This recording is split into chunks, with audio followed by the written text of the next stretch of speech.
les marchés financiers avec IG Markets, CFD Trading.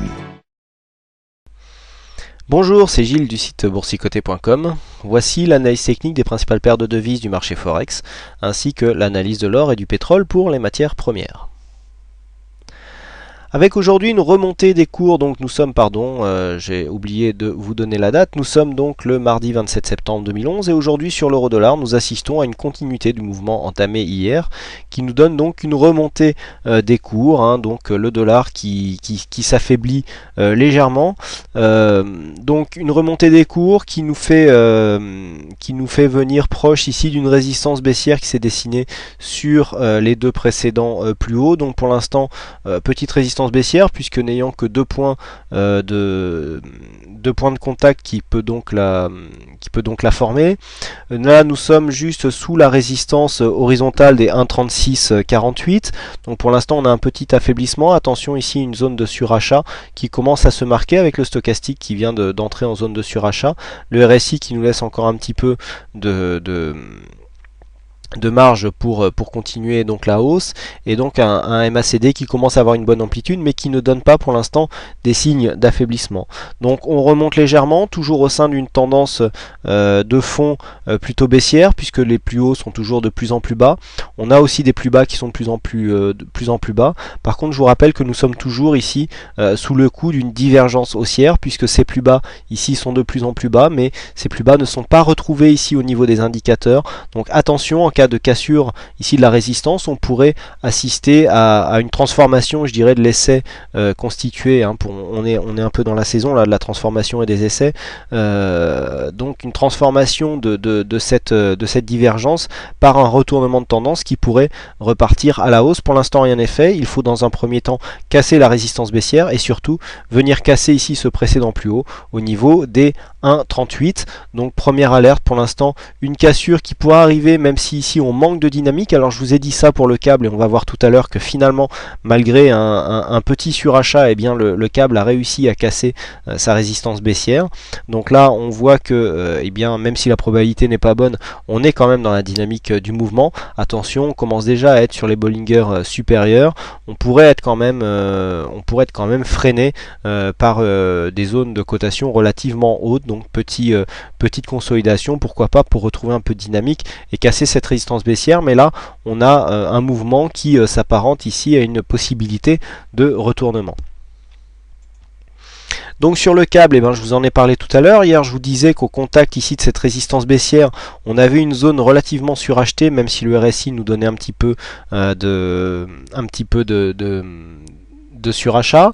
Nous avons un MACD qui avait une grosse amplitude et vous voyez que même au retournement de ce MACD, eh bien on a réussi à franchir la résistance baissière avec même un petit retour, c'est assez visible, voilà, on franchit ici, on fait un petit retour sur la résistance pour confirmer et hop on repart à la hausse en dynamique. Donc grosse dynamique, on voit qu'on était déjà sur le haut de la bande de Bollinger, que les indicateurs étaient déjà quasiment tous en surachat et on continue à monter quand même. Donc grosse volonté haussière sur ce mouvement. Là on est en train de voir une grosse dynamique apparaître.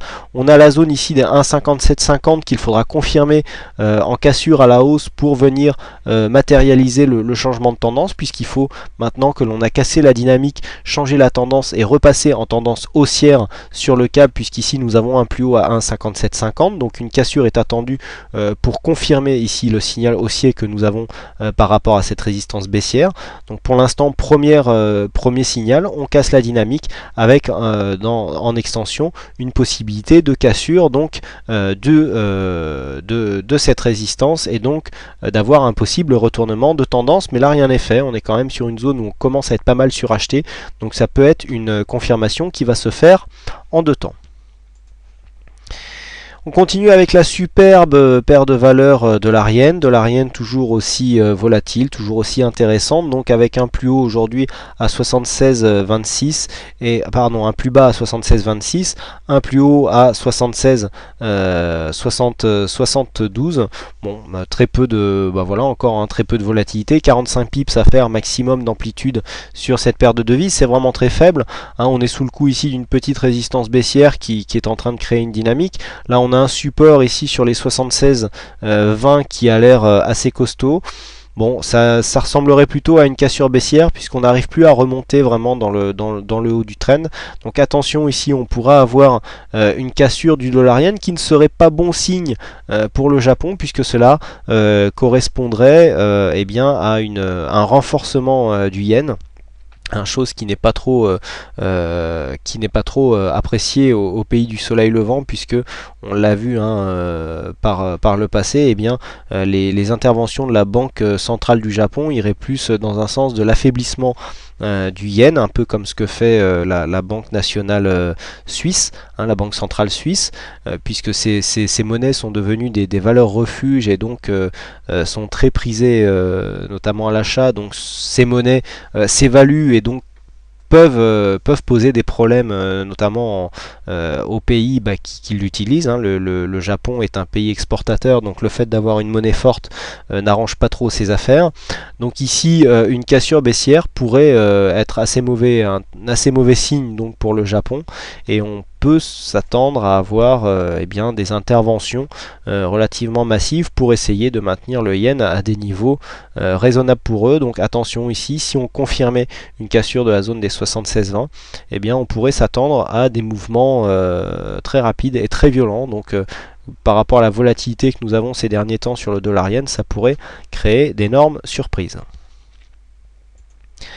On en vient tout de suite aux matières premières avec l'or. Donc l'or qui, après l'inscription de son plus bas, ici avec une baisse historique, puisque nous avons baissé de 20% en très peu de temps, et bien donc après l'inscription de ce plus bas d'hier à 1532,70 $ l'once, et bien on assiste maintenant à un rebond technique qui avait été initié ici par cette grosse bougie verte qui était en forme de pénétrante haussière.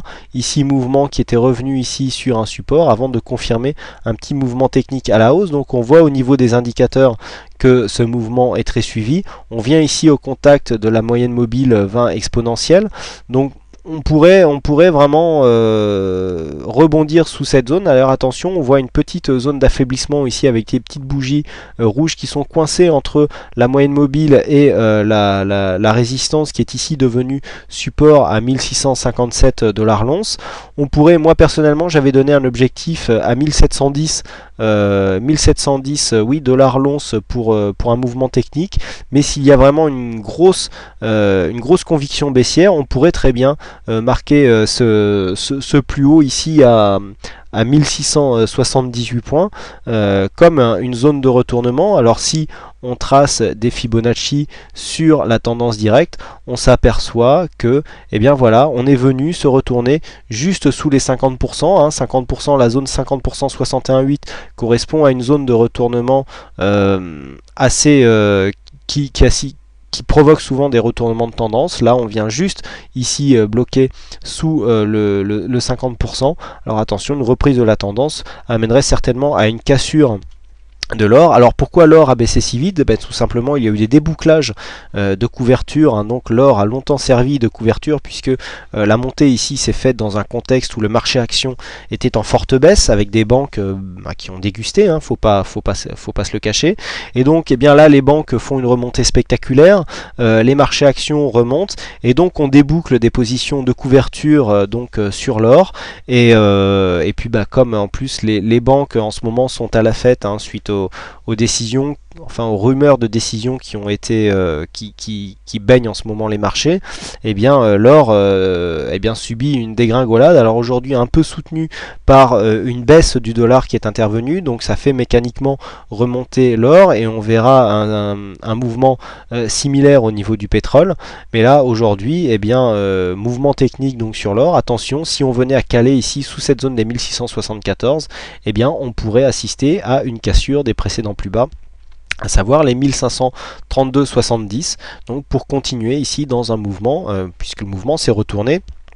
Je vous rappelle, je vous avais prévenu ici que le fait que nous n'arrivions pas à casser sur cette phase de hausse le précédent plus haut était assez mauvais pour la tendance, et puis suite à la transformation donc de ce premier signal avec la cassure ici du précédent plus bas à 1703, nous sommes repassés dans une tendance moyen terme baissière. Donc là pour l'instant mouvement technique qui ne veut absolument qui ne préjuge pas d'un retournement technique durable.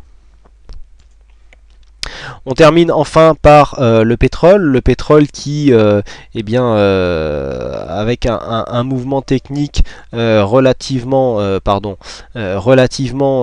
intéressant, puisque suite ici à la cassure de ces supports haussiers, on est venu ici marquer une cassure, on est venu marquer ici une résistance sur les deux précédents plus hauts, et là on est venu amplifier la phase de baisse. Donc là une baisse qui a été soudaine aussi sur le pétrole, presque aussi, alors un peu moins violente en termes de pourcentage, mais assez violente en termes de mouvement. Là ici une zone de retournement, un peu comme ce que nous avons connu sur l'or, et aujourd'hui rebond technique. Donc le WTI bien aidé aussi par la baisse du dollar, c'est mécanique. Quand le dollar baisse, les matières premières qui sont libellées dans cette monnaie montent, puisque c'est en fait ça compense un petit peu la chute de la monnaie. Donc là on assiste à un mouvement relativement classique, alors en plus le pétrole aidé par la reprise des marchés financiers, puisque bien si les marchés financiers remontent dans certaines conditions, cela pourrait en fait maintenir une demande correcte au niveau de l'or noir, et donc c'est ce qui peut expliquer, en plus de la montée du dollar, donc cette hausse du pétrole. C'est un mouvement aussi que l'on retrouve très souvent au niveau du pétrole corrélé avec les marchés actions. Donc là, mouvement assez logique. Prochain test ici sur la résistance baissière qui se situera demain aux alentours entre 85 50 dollars le baril. Donc pour l'instant, on est sur un mouvement purement technique qui ne nous donne pas énormément d'indications. On a quand même cassé ici la zone des 83,50 qui aurait pu faire un très bel overlap ici sur cette zone, puisque en cas de résistance ici et de non cassure de cette zone, on aurait pu retourner à la baisse, et là on aurait eu un signal relativement violent. Alors attention, l'overlap n'est pas encore terminé, puisque un échec ici sous la zone des 85,20 pourrait nous donner une configuration technique similaire. Voilà ce que l'on peut dire donc sur ces principales analyses Forex et matières premières. Il ne me reste plus qu'à vous souhaiter à toutes et à tous une bonne soirée, bonne chance dans vos trades, et je vous donne rendez-vous dès demain. Les marchés financiers avec IG Markets, CFD Trading.